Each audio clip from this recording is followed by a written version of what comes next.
Hello, First Presbyterian Church.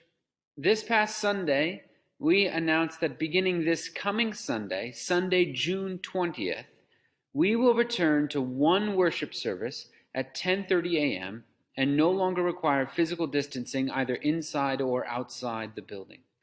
This is an encouraging change to our life together as we navigate our way out of this pandemic. With the wide availability of effective vaccines, we are beginning to see things return to normal, and it's exciting to think that we'll again be able to sit side by side in the pews as we once did and raise our voices in worship of our God. There are new variants of COVID-19 that continue to crop up. The so-called Delta variant has proven to be particularly concerning. But the vaccines available to us have shown to be effective even against the most troublesome of variants. As I have in the past, I want to encourage you to get vaccinated if you have not done so already, and if your doctor tells you that it is safe for you to do so. I want to also remind you that the CDC's guidance for unvaccinated individuals has not changed. They are still asking unvaccinated individuals to continue wearing masks and practice physical distancing. So we still have a long way to go. But we are headed in the right direction.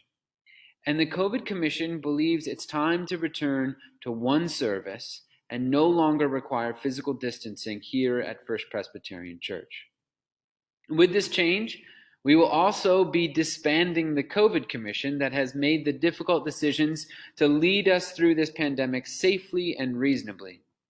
On this commission were Wendy Tagami, James Cook, Heather Thurman, and Brock Erdman. If you get the opportunity, would you thank these individuals for the time and energy they put into this work? It has been a pleasure to work with them, and they did a phenomenal job in what have been demanding and uncertain circumstances. So thank you, Wendy and James, Heather and Brock.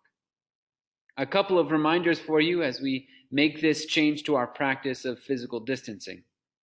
We will continue to offer a live stream version of the worship service should you not quite be ready to return to church without masks or physical distancing.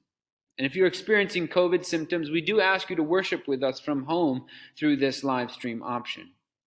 If you are worshiping with us in person, you are welcome to continue wearing a mask, but as you well know by now, we are no longer requiring masks to be worn either inside or outside our church building. It's exciting to think that this Sunday things will begin to look a bit more normal during our worship service. God has certainly been gracious to us. But while we celebrate our return to normal, let us not forget, not neglect, to be praying for the rest of the world, where COVID-19 continues to rage almost unabated. Already, there have been more deaths from COVID-19 worldwide in 2021 than there were in all of 2020, and it's only June. Let us be grateful for our privileged access to vaccines and the return to normal that they bring, but let us not neglect to pray for those without such privilege. May God have mercy on all of his creatures, and may he open our hearts to them through prayer. I look forward to worshiping and praying with you this Sunday, First Pres. I'll see you soon.